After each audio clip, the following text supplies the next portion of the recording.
You're listening to The Lyndia Grant Show. Think on these things with Lyndia Grant. Well, good evening, Radio 1 listeners. Thank you for tuning in to The Lyndia Grant Show. It is Friday, January 16th, 2026, and we are happy to be here with you. We're going to hear from Dr. Julianne Malvo to talk about politics and especially the economy. And we're going to hear from Dr. Willie Jolley in the second half of our show. He's got a new book out, and we're excited to hear about it. Dr. J, talk to us today about politics and the economy. Absolutely. Well, both politics and the economy are stories of distribution, questions of who gets what, when, where, and how. With politics, it's who has the most leverage to pass legislation. With economics, is who holds a knife that cuts the pie. How do we cut the pie up? And we've been, with this administration jostling, as money has been taken away from the poor and poured into the wealthy. Power as well. And so one of the headlines for this week has been the attack on Federal Reserve Board Chairman Jerome Powell. Now, the president has been jostling, fighting, picking at Fed Chair Jerome Powell since he got back in office. The Federal Reserve Board, of course, controls interest rates and also controls the dollar. And his attack on Powell is literally an attack on the integrity of the dollar. And so we should all be concerned about this. The Federal Reserve Bank is an independent agency. The president does appoint the governors of the Fed, but they serve fixed year terms. In Powell's case, it was a 14-year term that ends in 2028, but the chairmanship has a shorter term, and he is chairman until May of 2026. I don't know why the president is trying to bum rush him out of there. They have been. It's been the usual. He calls you names. So Powell is supposed to be stupid. He's not stupid. That's what he does. Jerome Powell is time enough for him. He's not backing down. He's not quitting. He said he's not moving. And it's because he cares about the integrity of the monetary system. This president has gone at the Fed in a number of ways since he's been reelected. One is to go after Lisa Cook, the first black woman on the Federal Reserve Board. He's picked at her, tried to fire her, but she, again, is time enough for him. She's like, no, she ain't going nowhere. She has an excellent attorney, so he can keep picking at her if he wants to. It's not going to turn out right. But his latest is that he is going after Jerome Powell. He's got the Department of Justice involved in wanting to investigate him for criminal misconduct. What's a criminal act? Jerome Powell, with congressional approval, actually had proposed to upgrade the Federal Reserve headquarters. Those headquarters are very old. They need HVAC. They need security measures. They need infrastructure issues in terms of their internet and any number of other things. Initially, they had one estimate for all these renovations, and it's quite a few. And then, as happens with construction, the estimate for the cost has gone up. The president wants to indict Chairman Powell for making perhaps a mistake, perhaps not. I had work done on my home. You have as well. They give you an estimate, then they come back and say, well, this came up. Well, that came up. And they want to criminalize this.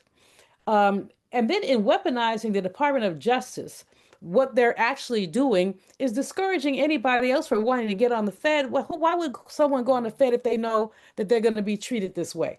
And so what you're doing is really just playing with the dollar. And the thing about that, about 60% of all international transactions are done in dollars. If people lose confidence in the dollar, which given the games that man is playing, this affects the entirety of the economy. This is really not a good thing, but it's literally what this man is up to. But when politicians try to bully the Fed, they're not fighting inflation. They're gambling with the dollar and with its integrity. We shall see what happens. As I say, Powell is scheduled not to be chair anymore after May of 2026. if he wants to get on that president's nerves, he'd stay on his 14th term until 2028. He may or may not do that, but what he is doing is standing his ground, and this is an issue for all of us. Now, we are celebrating, or we'll be celebrating on Monday, Dr. Martin Luther King Jr.'s birthday. And Dr. King talked about always the triple evils: militarism, materialism, and poverty. And he said the three go together. What we have now is a military state. This president, they're pressure points abroad. Iran, he said he's going to go in there and invade.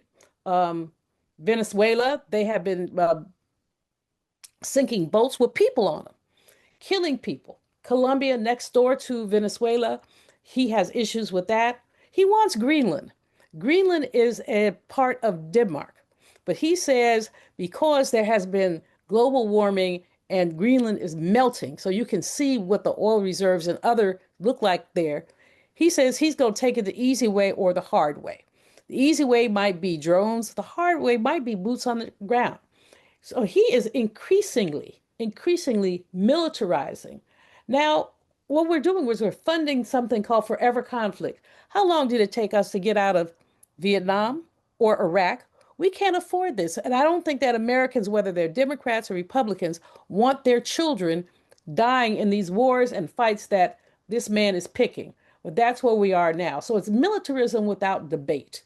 And what is important to note in terms of this is that we basically are spending so much money on military, more than we spend on housing, on anti-poverty, on education.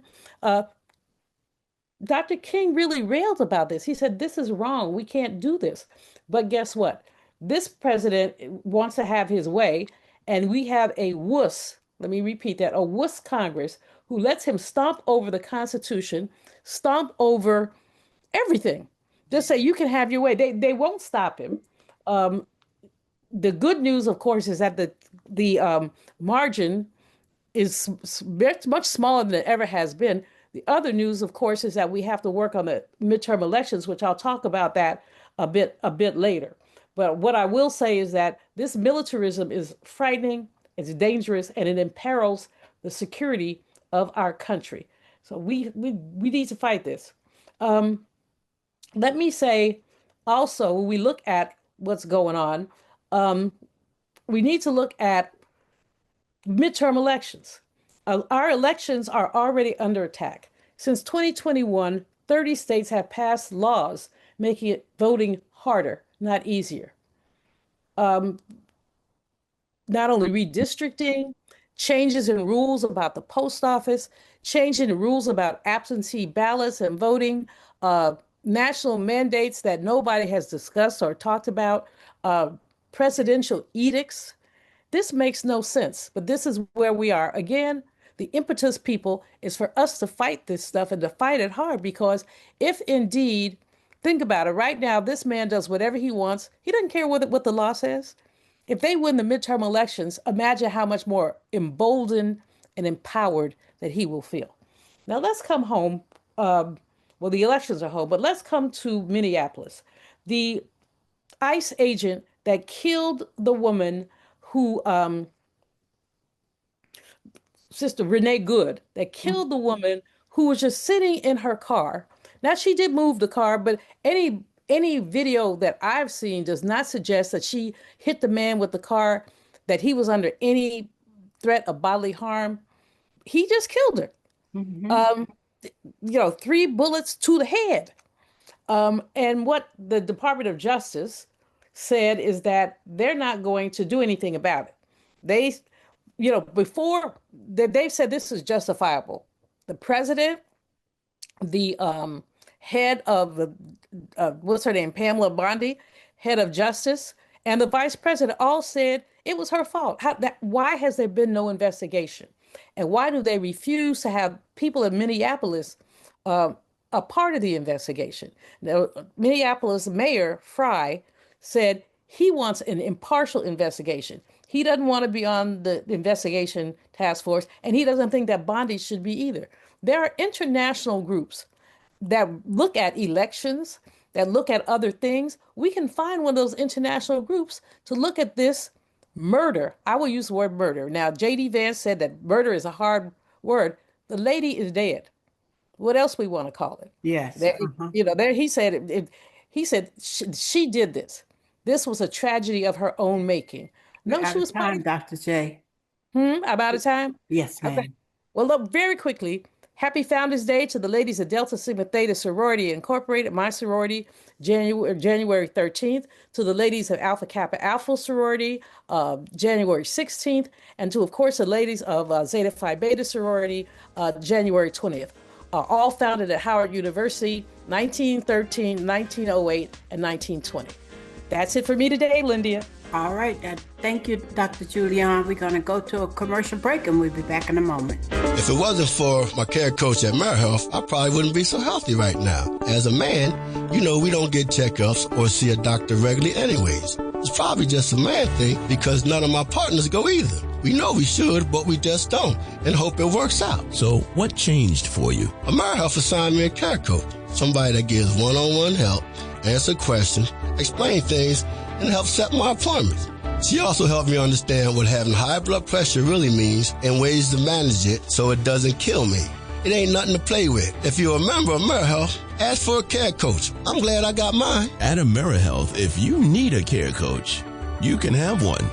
Just call us at 1-877-759-6224 to get connected.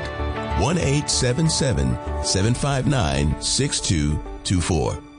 This program is funded in part by the government of the District of Columbia Department of Healthcare Finance. Mayor Muriel Bowser. Washington and former religion columnist Lyndia Grant.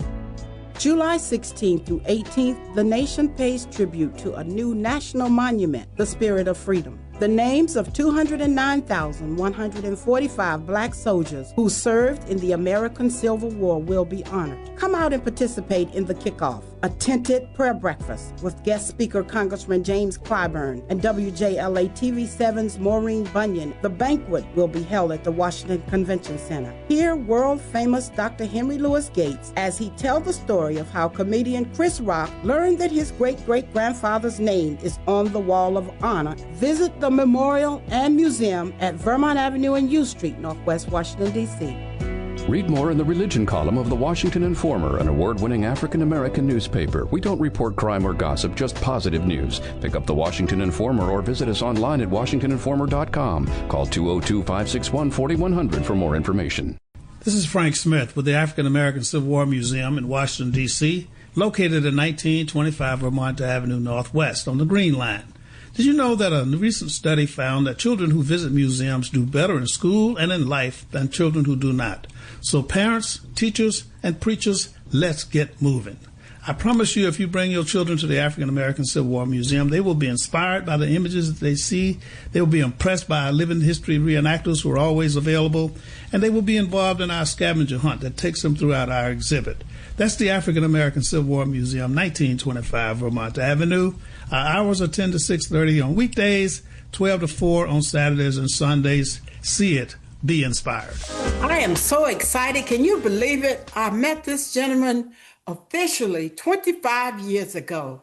I was in a training program with motivational speaker Les Brown. He was here doing his show in Radio 1 in Washington. And I walked up and met him at the Washington Convention Center. And I was just talking, Willie Jolley. I was talking like I was crazy. And he actually liked what I had to say. And that's how I got to know him. So then I was in the speaker training. And I was actually the coordinator and was coordinating. Remember, we had about 25 folks from all over the country. Yes. And Les Brown was teaching us how to be speakers. And then one day he brought in you and maybe somebody else. I can't remember, but I know you were one of them, so that you could give us you all side of being a speaker. So I just want the guests to know today that I have now, and he has won so many awards. I met him in Potomac, Maryland at Les Brown's mansion. I was Les Brown's assistant. I was coordinating everybody. And Willie Jolley, I didn't even know he was a motivational speaker. I knew him from being around D.C., Georgia Avenue Day, singing at the club on Georgia Avenue. but Willie Jolley was out there, and he was in there teaching us. And so I just want to say thank you. Welcome to the show today. He's been with me now on several years, giving inspirational message to listeners. Welcome to the show, Well, Dr. Willie Jolley. greetings to my dear friend and my sister, Lyndia. I'm so proud of you. Every time I see a column by you or a message by you or something online, I say that Lyndia Grant is awesome. I greet everybody as I usually do. For those who know, I have only just a minute, only 60 seconds in it. Forced upon me, I can't refuse it. I did not seek it. I did not choose it, but it's up to me to use it. I must suffer if I lose it, give account if I abuse it. Just a tiny little minute, but our eternities are wrapped up in it. So I'm grateful for this minute, this moment, this opportunity to be on with my sister one more time, because we've been doing this probably about almost 10 years. That's where right. you've been on radio and I come on the beginning of the year just to help people prepare themselves to plan and prepare for a great year. And so we're grateful for this opportunity. Thank you, Lyndia. And I want the folks to know, Dr. Willie Jolley, you might have seen it, but he's doing book signings. He's written so many books. Yes. The new book, I was so fascinated by it because a friend of mine who was one of my sponsors from Citibank, I won't call his name, but he knows I'm talking about him because he's going to watch the show. He sent me a video of you doing a seminar, sitting and talking to a gentleman about your new book. Yes. And it was about whether you rather be rich or would you rather be wealthy. And I was just thrilled. And then I did some more research on it. Dr. Jolley, talk to us about this new book. Well, first of all, I just am so grateful for the fact that you have supported me on every book. A setback is a setup for a comeback. Turn setbacks into greenbacks. An attitude of excellence. The book I wrote with my wife, Make Love, Make Money, Make It Last. You've been so supportive, so I thank you. And this book, I truly believe, will be the biggest book I've ever done. Rich is good, wealthy is better. Yes. Rich is good, rich and wealthy is better. Now, let me tell you about this book. For 20 years, I've been blessed to be on Sirius XM as the host of the Willie Jolley Wealthy Way show. This is my 20th season.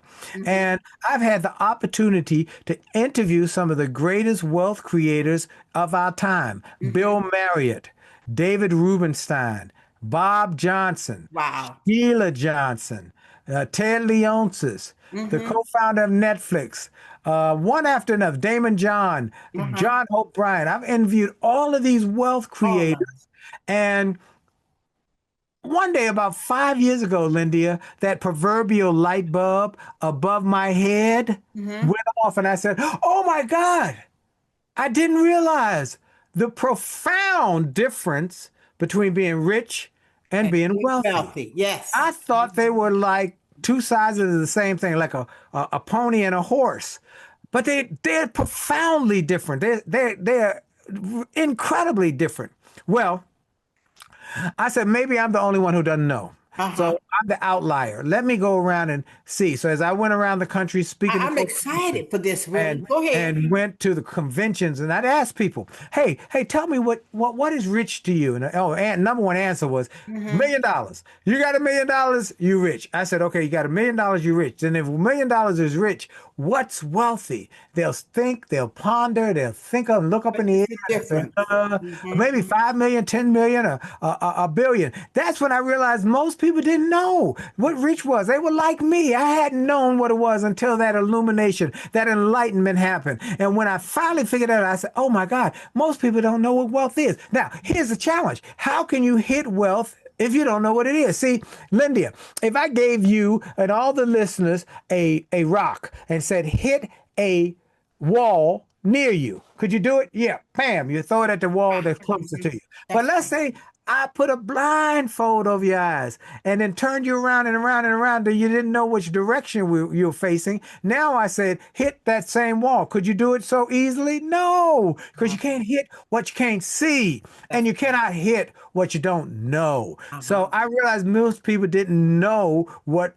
wealthy was. They thought they knew, but they didn't know. I'll give you one more story. I was in Cleveland, Ohio, a few weeks ago speaking for a big event. It was me, 3 events actually. I was doing an event with my friend Ben Crump, the super lawyer, on Friday night. Then Saturday I had another one, and then Sunday morning a church. And so Saturday afternoon, my client took me to lunch at a nice fancy restaurant. While we were there, one of the star players from the Cleveland Browns football team was walking by with his entourage. And my client said, "Oh, I know him. Let me invite him. Hey, guy, football player, come on over. And he comes over with his entourage. He got a fur coat on and jewelry around his neck and a diamond bracelet around his wrist. And my client says, "This is Dr. Willie Jolley. He teaches people how to be wealthy." And the young man said, "I'm already wealthy. But I guess I can learn to be more wealthy. So give me your card." I gave him my card. We chatted for a moment, and he left. And when he left, after he left, I said to my client, I said, "You know what? I don't know that young man's financial situation, but I can bet you dimes to dollars that he thinks he's wealthy, but he's really rich." Now, that's good. Rich is good. Okay, that's good. Wealthy, and that's what you're teaching us. Yeah, but the owner is wealthy. Yeah. See, that young man was good on the football field. He got a contract. He got millions of dollars to play football, and he did good running up and down the field, catching the ball, running the ball, whatever he did on the field, going to training camp. He did all of that. He did good. Yeah. But at the end of the game, he left, and he got a couple $1 million, while the owner, who was in the owner's box, didn't sweat, didn't run up and down the field. All he did was sipped his favorite beverage, ate some food, but when he left, he had billions of dollars. Yeah. Now, rich is good. Not even millions, billions. The billions. Rich is good. Oh, by the way, and when that young man on the field is no longer productive or gets hurt, then that owner replaces him with another young man. Because you already knew. You knew. That's right. That's right. So rich is good. I applaud the rich, but don't stop at rich. Keep going. Get wealthy. So this book has 2 focal areas, Lyndia. Number 1, all the people who want to be wealthy, but don't know how to do it. I want you to get the book, because you're going to learn from what I learned from these billionaires. I'm going to teach you what I've been taught. In this book, I just teach you what I've learned and what I've been taught from these billionaires on how to get wealthy. That's number 1. But the second group is where we're saying the people buying it in droves. They're buying 7, 8, 9, 10 copies at a time. All the people. Giving them to people. That they give, let me tell you who they're giving them to their children and grandchildren. Look, all of the people who have worked hard all their life, who have struggled, who have sacrificed, who have saved, who have scrimped to be able to create a nest egg, but they're concerned that their children are not going to be able to maintain it and are going to squander it. Or as one man said to me, "Dr. Jolley, my greatest fear is that my children will go through in months what it took me decades and decades and decades to grow." He said, "Let me tell you, everybody in my family has to read this book, or they're not going to be put in my will. You don't read the book, you're not going to get put in my will." And one lady bought 30. She bought a box because she said, "I got my God. grandchildren, godchildren, nieces and nephews, and I got a lot of money, and I'm not going to leave it to them for them to go through my money. They got to learn how to maintain this money." So this book is incredible, how it can help people grow their wealth and grow their future. I'm going to close out with one of my favorite pieces, Lyndia, from our dear friend, our brother who I talked to just yesterday, Les Brown. He's doing good, 80 years old. He says, "Willie," I said, "How you doing?" He said, "I'm debt-free, I'm drama-free, I'm disease-free, and I'm living my dreams." I said, "Go ahead, Les." So here's the piece that Les taught us all that is one of my favorite pieces, and I'll share it with you all. Again, meet me on Saturday at 4 o'clock at Everett Hall Boutique in Bethesda on Woodmont Avenue this Saturday, the 17th at 4 o'clock. I'll be there signing books. Bring your male friends, your husbands, your your partners, your cousins, everybody. He has the best clothes for men in the world, and he's the one who dressed Nelson Mandela when Mandela was at the United Nations, as well as he did the tailoring for Sugar Ray Leonard when he fought Tommy Hearns, the trunks and the robe. So Everett Hall is historic, iconic. Here's this piece, though. Now, I see y'all Saturday on that. Here's this piece. If you want a thing bad enough to go out and fight for it, to work day and night for it, to give up your time, your peace, and your sleep for it, if all that you dream and scheme is about it, and life seems useless and worthless without it, if you gladly sweat for it and fret for it and lose all of your terror of the opposition for it, if you simply go after that thing that you want with all of your capacity, strength and sagacity, faith, hope and confidence, and stern pertinacity, if neither cold, poverty, famine nor gout, sickness nor pain, or body and brain can keep you away from the thing that you want, if dogged and grim you besiege and beset it, with the help of a mighty God, you'll surely get it. This is Dr. Willie Jolley. I love Lyndia Grant. Thank y'all so much for having me. All right, Dr. Willie Jolley. Thank you for this inspirational opening to the year. I always like having you on in the new year. Thank you so much. I hope you enjoyed the show today. Share this show with everybody. Like and share and subscribe. Thank you, Dr. Willie Jolley. I love you, Lyndia. Have a great day. And Bye-bye. say good day. Washington and former religion columnist Lyndia Grant. Ida B. Wells, born into enslavement, was a journalist and activist. An avid reader, she read through the entire Bible many times. Wells was once asked to leave the ladies' car and sit in the colored train. She refused and train officials pushed her. Ida B. Wells retaliated but was pushed off the train at the next stop. A crowd of whites applauded. She vowed to get even. 3 of her close friends were lynched for opening businesses that cut into profits of whites. Everything changed for Wells. She spoke out internationally against lynching of blacks for the rest of her life. Through her efforts, lynching in America nearly disappeared by the time of her death. An NAACP founder, we salute Ida B. Wells for Women's History Month. Read more in the religion column of the Washington Informer, an award-winning African-American newspaper. We don't report crime or gossip, just positive news. Pick up the Washington Informer or visit us online at WashingtonInformer.com. Call 202-561-4100 for more information. Washington Informer religion columnist Lyndia Grant. Who Moved My Cheese is a book about 2 types of people, those who accept change quickly and move on, and those who hem and haw and try to figure things out. They didn't see change coming and waste valuable time trying to figure out what happened. How did this happen to me? Let's call this group procrastinators. The lesson inside the cheese story is simple. Life is change. Goethe said it best when he said, "If I accept you as you are, I will make you worse. However, if I treat you as though you are what you're capable of becoming, I help you become that." We must change and keep moving. The Bible tells us to seek and you shall find, knock and the door will be open unto you, ask and it shall be given. Read more in the religion column of the Washington Informer, an award-winning African-American newspaper. We don't report crime or gossip, just positive news. Pick up the Washington Informer or visit us online at WashingtonInformer.com. Call 202-561-4100 for more information. Thank you for listening to The Lyndia Grant Show. Think on these things with your host, Lyndia Grant.